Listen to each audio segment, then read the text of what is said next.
La mujer que ves en pantalla es Mindy Morgenstern. Un día desapareció por completo. Su celular, aunque estaba prendido, nunca era contestado. Sus mensajes de texto tampoco fueron respondidos. Era como si se la hubiese tragado la tierra. Sin embargo, lo que había sucedido era algo demasiado macabro. Los últimos momentos de vida de Mindy fueron desastrosos, pues la chica fue degolada antes de morir.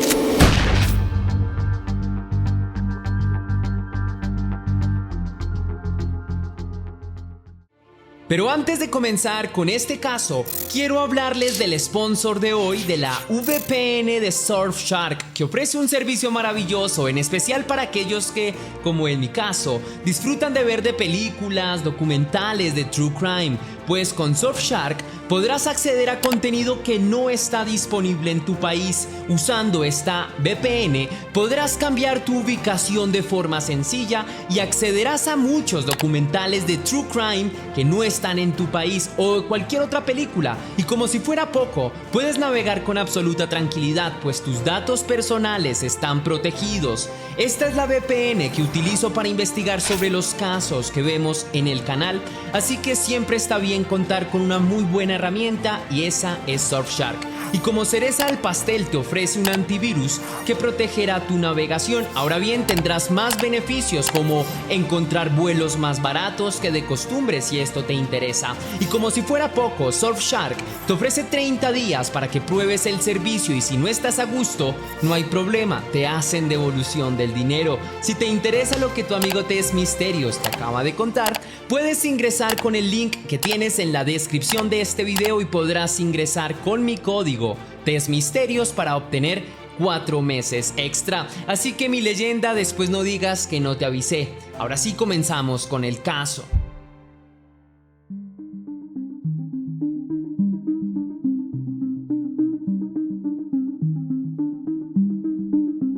El caso de hoy tiene como epicentro Valley City, una pequeña ciudad de Dakota del Norte en Estados Unidos. Esta pequeña ciudad del país norteamericano no es demasiado concurrida y tiene muy pocos habitantes. A lo largo de su historia no ha sido foco de atención casi nunca. Sin embargo, en el año 2006 sucedió algo que la puso en el ojo del huracán. El 13 de septiembre de aquel año, Tony Bauman y Daniel Holmstrom se habían tratado de comunicar con una de sus grandes amigas en varias ocasiones, pero ella no contestaba ni los mensajes ni las llamadas. Esto era algo bastante inusual, ya que ella siempre respondía rápido y utilizaba su celular con bastante frecuencia. Sin embargo, lo que más preocupaba a las dos jóvenes eran las enfermedades que padecía su amiga Mindy, y es que ella padecía de esclerosis múltiple y por tanto, sus dos amigas siempre estaban pendientes de ella para tratar de auxiliarla en lo que ella necesitara. Cuando las dos jóvenes vieron que era imposible contactar con Mindy, se preocuparon, pensaron que algo malo le había sucedido. En consecuencia, las chicas decidieron ir directamente hasta el apartamento en el que vivía Mindy y que quedaba fuera del campus de Valley City State University, universidad en la cual las tres jóvenes estudiaban. Una vez delante del apartamento de Mindy, las jóvenes tocaron la puerta y trataron de llamar a su amiga, pero del interior del inmueble no se escuchaba absolutamente nada. Antes de decidir retirarse, las jóvenes se dieron cuenta de que la puerta no estaba asegurada y luego de un rato pudieron entrar. Las dos amigas no alcanzaron a dar más de 2 pasos cuando se encontraron con algo que las dejó totalmente heladas. En el piso yacía el cuerpo de Mindy. En esas pequeñas fracciones de segundos que pasaron mientras habían visto el cuerpo y habían corrido hacia él, pensaron que tal vez estaba desmayada o que tal vez hubiese muerto a causa de sus enfermedades de manera repentina. La realidad que descubrieron cuando estuvieron lo suficientemente cerca al cuerpo fue radicalmente distinta. La habitación estaba llena de sangre que brotaba del cuerpo de Mindy. La joven tenía una profunda herida alrededor del cuello. Mindy había sido asesinada. El impacto para las dos jóvenes fue enorme y su horror se hizo presente aquella noche, y los gritos que ambas proferían alertaron a los vecinos del edificio. Cuando las personas se enteraron de lo que había ocurrido, llamaron inmediatamente a las autoridades y en cuestión de escasos minutos el edificio estaba totalmente rodeado de patrullas y de oficiales que acordonaron la zona. Los detectives encargados subieron hasta el apartamento y empezaron a examinar la escena del crimen. Lo primero que les llamó la atención fue el peculiar olor que provenía del apartamento. Era un olor totalmente distinto al que esperaban en una escena del crimen. Olía a un tipo de particular aromatizante de pino utilizado para la limpieza. Ese fue el primer indicio para las autoridades de que alguien había tratado de limpiar la escena del crimen. Adicional a esto, los detectives encontraron un cinturón que rodeaba el cuello de la víctima y también un cuchillo al que se le había roto la hoja, probablemente por la fuerza con la que se había utilizado, pues la joven tenía una profunda herida en su garganta. Aunque más que herida, sería más preciso decir que fue un intento de decapitación. Las autoridades se dedicaron a estudiar las posibles variables de este crimen. En primera instancia, descartaron que se tratara de un crimen en el que estuviera involucrado algún enemigo de la joven. La víctima era una joven normal y a quienes las personas cercanas a ella apreciaban profundamente. En segunda instancia, las autoridades descartaron que se tratara de un robo. Todas las pertenencias de la joven estaban en su sitio y de la casa no habían extraído nada importante, o al menos así lo consideraban las amigas de la joven. Aunque el apartamento estaba relativamente desordenado, las autoridades creían que este se podía haber producido durante el asesinato de la víctima y posteriormente cuando el agresor trató de limpiar la escena del crimen.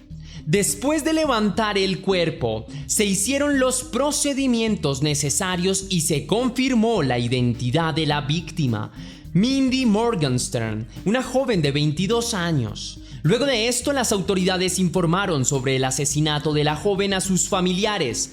Pero, ¿cuál era la historia de Mindy? ¿Quién era la joven que había sido asesinada en su propio apartamento?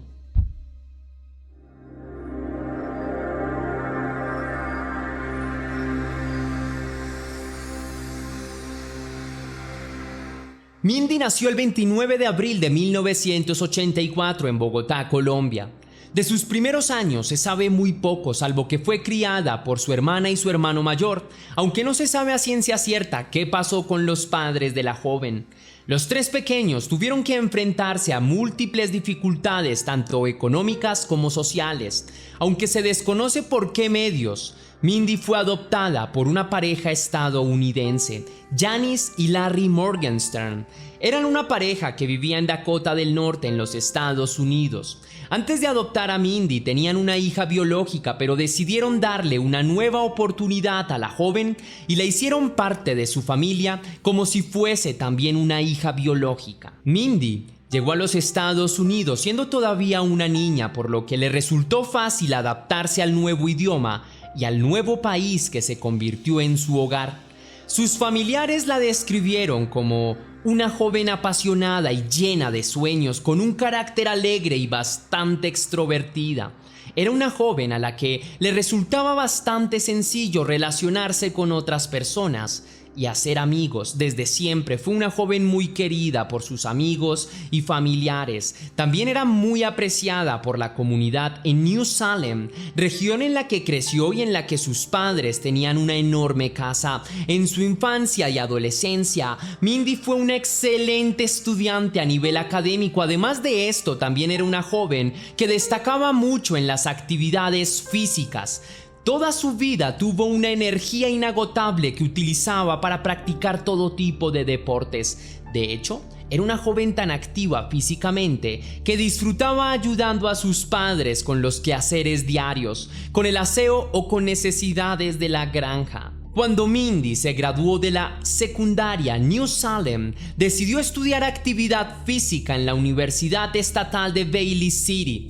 La joven quería vincular su vida al deporte, pero ponía especial atención en la natación y en el baloncesto. Durante toda su carrera no enfrentó mayores dificultades, es más, contaba con la fortuna de destacar en cualquier tipo de deporte que practicara. Para el 2006, Mindy estaba por cursar su último semestre. Sin embargo, poco antes de que esto sucediera, le fue diagnosticada esclerosis múltiple. A causa de esto, la joven tuvo que dejar de practicar algunos deportes y sus capacidades físicas se vieron mermadas considerablemente. Pese a esta difícil noticia, Mindy trató de seguir adelante y no se desalentó demasiado.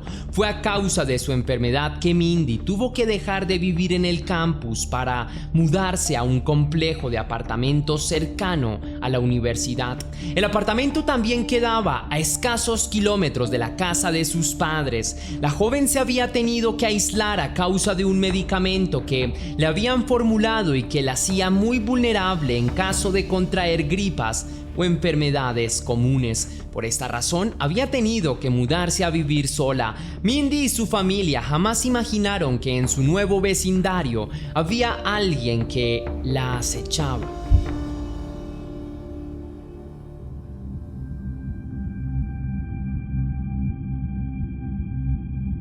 Las autoridades habían empezado a trabajar arduamente para tratar de identificar al asesino de Mindy.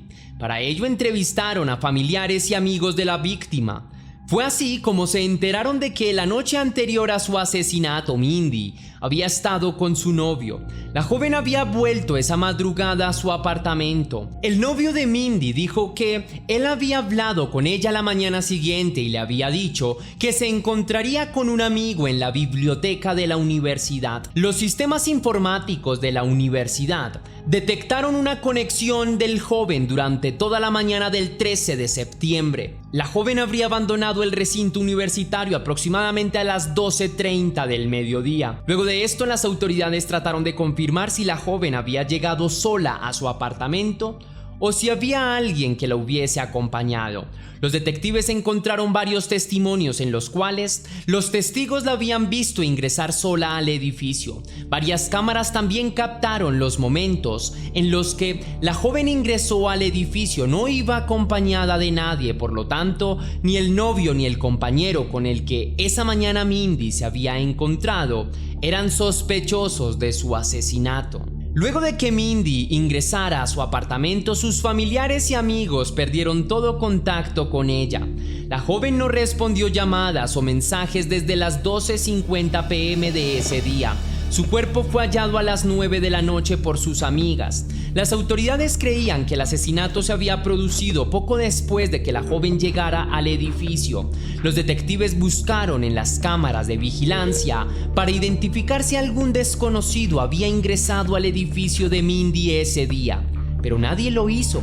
Tampoco lo hicieron conocidos de la joven, salvo sus amigas cuando encontraron su cuerpo sin vida. Esta información les dio un indicio importante a las autoridades. Era probable que el agresor viviera dentro del mismo edificio. Por un tiempo, las autoridades no tenían forma de averiguar quién había sido el asesino de Mindy, pues no habían testigos. No obstante, en el momento más inesperado, una pista llegó para cambiar el curso de la investigación.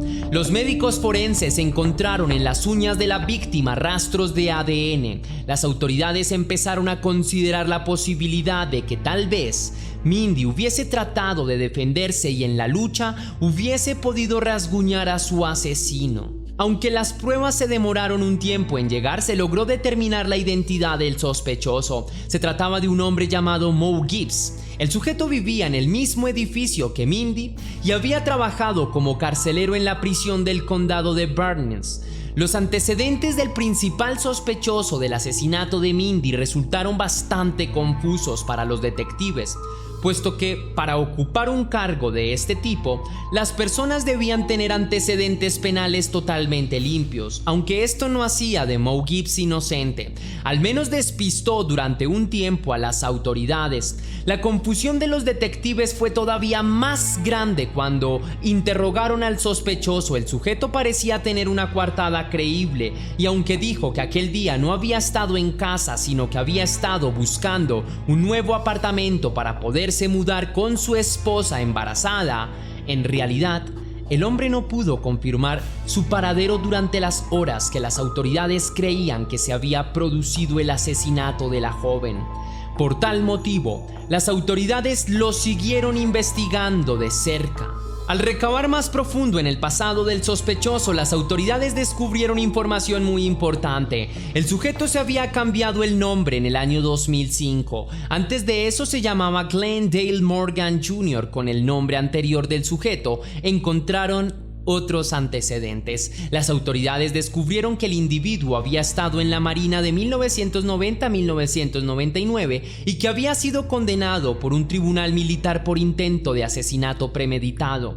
El hombre había tenido que estar en prisión desde 1994 hasta 1998. Adicional a esto, se descubrió que el individuo había estado casado en varias ocasiones y que tenía varios hijos, algo que hasta su esposa desconocía. No obstante, lo más importante que descubrieron las autoridades es que el ADN del hombre estaba relacionado con una agresión íntima ocurrida en 2004. Por último, las autoridades se enteraron de que el hombre había agredido íntimamente a varias reclusas de la cárcel en la que trabajaba. La percepción sobre el sospechoso cambió radicalmente. En consecuencia, luego de descubrir todo esto, las autoridades interrogaron nuevamente al sospechoso. En esta oportunidad, el sujeto mencionó haber estado en el apartamento de Mindy aquel día para ayudarla a cargar un enorme cesto de ropa. El hombre ya había empezado a caer en contradicciones. Al cabo de poco tiempo, las autoridades emitieron una orden de arresto contra el sospechoso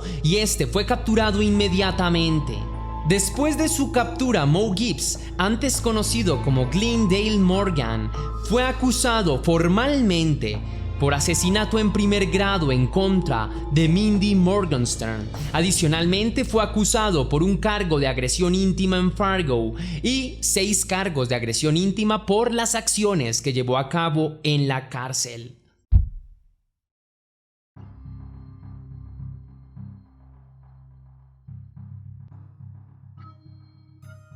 El juicio contra Mo Gibbs empezó en el año 2007. En todo momento, el sujeto defendió su inocencia y dijo que no había tenido nada que ver con el asesinato de la joven. La fiscalía, por otra parte, mencionó que el hombre había asesinado a Mindy luego de que ésta rechazara sus proposiciones íntimas. La fiscalía mencionó que Mindy trató de defenderse y le ocasionó al agresor rasguños en la mano. Estos habían sido notados por los investigadores durante los interrogatorios, pero el hombre había dicho que habían sido accidentes ocurridos en la mudanza. La defensa del sospechoso fue inexpugnable e incluso logró persuadir a una parte del jurado. Sin embargo, luego de más de 27 horas de deliberación, el jurado lo consideró culpable de todos los crímenes. En consecuencia, en noviembre de 2007, el juez encargado lo sentenció a cadena perpetua sin posibilidad de libertad condicional. En sus declaraciones finales, Mo Gibbs se declaró inocente del crimen en contra de Mindy, pero aceptó su culpabilidad en los otros cargos. Para la familia de Mindy fue indignante y desconsolador que el hombre no aceptara su culpabilidad en el asesinato de la joven, aún con todas las pruebas que existían en su contra. A causa de esto, la familia jamás supo cuál fue el móvil para que este individuo le quitara la vida a Mindy. A día de hoy, Mo Gibbs tiene aproximadamente 51 años y pasa sus días tras las rejas en la penitenciaría estatal de máxima seguridad de Dakota del Norte, en Bismarck. Para los amigos y familiares de Mindy, esta es una tragedia que con el paso de los años se hace más y más amarga. Si te gustó la investigación de este caso, querida leyenda, déjame saber con tu misterioso like. Si quieres y si puedes hacer una pequeña donación para la producción de Test Misterios, estaré enormemente agradecido. Lo puedes hacer de dos formas distintas. La primera, con el botón de super gracias que se ubica allá abajo, justo al lado del botón compartir, o también vía PayPal, ya que tienes el link en la descripción y en el comentario fijado. Si lo haces de cualquiera de estas dos maneras, recibirás un agradecimiento personalizado y un saludo de mi parte para un próximo video. Si quieres tener más contacto conmigo, por favor ve a seguirme a mis otras redes sociales. Sin más que añadir, recuerda que las dudas te acompañan, que somos Misterio y que tú y yo nos vemos en el próximo caso.